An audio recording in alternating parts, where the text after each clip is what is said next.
Hello and welcome to Nakama. My name is Sergi, and today we're talking about the fourth pillar, building high quality meals. All right, so let's talk about this. When we're talking about high quality meals, we're talking about eating better without overcomplicating it. By building high quality meals, we're not just thinking about calories or following some fancy diet trend. We're thinking about putting together meals that actually fuel our bodies and keep us feeling good throughout the day, weeks, months.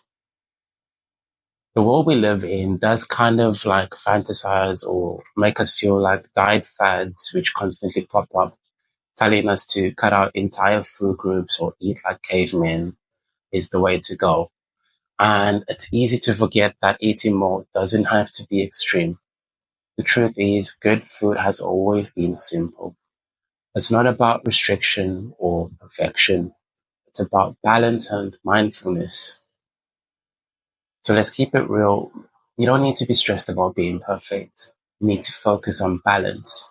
You want a bit of protein, some carbs, healthy fats, and a bunch of veggies.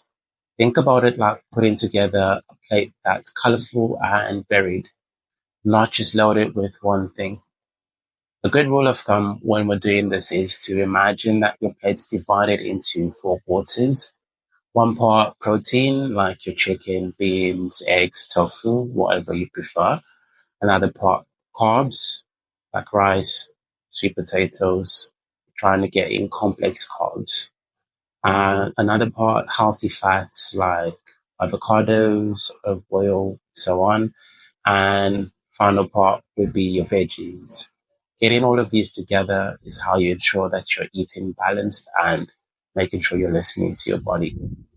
And it's important to listen to your body, not just in terms of what you're eating, but also about how you eat. You need to slow down, take a minute to actually taste your food.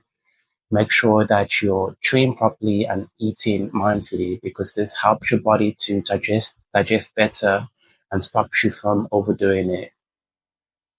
Ancient wisdom does teach us that how you eat matters just as much as what you're eating. So when you rush through a meal or eat while stressed, your body can struggle to process the nutrients efficiently. By eating mindfully, this does help your body tune into the signals it's receiving from the brain, and this can make you feel more aware of of when you're truly full or satisfied. But if we're tapping into diet culture, this can make us feel guilty because it makes us think that eating is something you should be feeling guilty about, and that's not true. Food is not the enemy; it is fuel, and toxic beauty standards that push this idea that thinness equals worthiness is a big part of what has led to this. Food is not just calories or numbers; it's culture, connection, community. And you don't have to be fancy about it. You don't need superfoods or expensive ingredients to make a decent meal.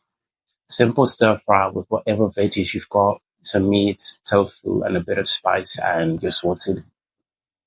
Doing all of this will make sure that you stay on track.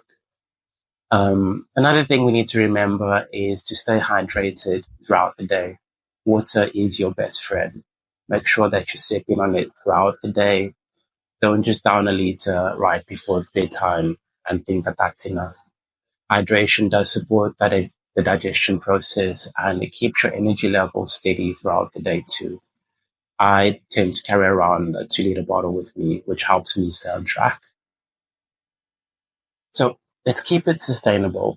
The goal is to build meals that fit into our lives without making us feel stressed.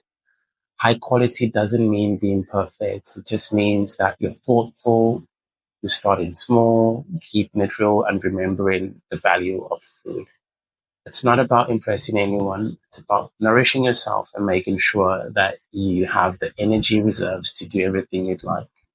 So let's break free from these toxic standards, diet pressures. We know what our bodies need and our bodies will tell us we need to listen. So let's keep it balanced, keep it simple. Much love.